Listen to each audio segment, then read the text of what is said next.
just pulled the original crank sprocket off. It's right here. Souvenir. Got our nice new timing set here. I'll put this baby on. And then we can measure for a pushrod. So, got our timing set in. I did put it 4 degrees advanced. It's hard to see, but there's the A. Come on, focus. There it is. The A is for 4 degrees advanced. It's lined up with our mark. I'm gonna turn this over by hand a couple times. I'm gonna put some assembly lube on this. But notice how nice and tight that is. Awesome. All right, now that we have everything on and I've rotated it around multiple times, we're back to TDC. I have our pushrod length checker in here. See, it's threaded. You can extend it. God, that's hard. See?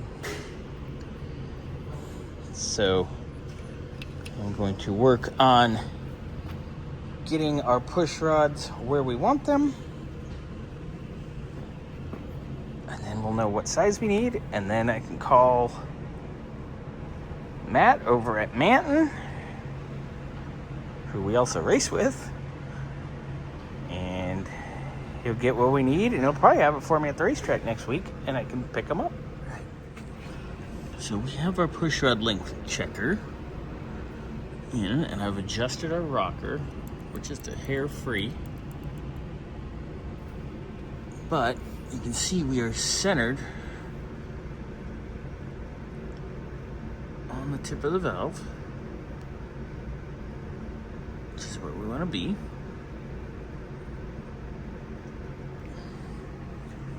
So I think we're pretty close on our pushrod length. So I'm going to run this over just to see, and then we will try it also on the intake side. But the beauty of a small block Chevy is usually pushrod length's the same in all of them. Usually. So just verifying on our intake valve as well. That looks pretty good. I like it. I like it a lot. Woo! All right. So I'm going to measure our pushrod length checker, and then it's time to order. I'm measuring at 7.166. So probably 7.165 would be just fine.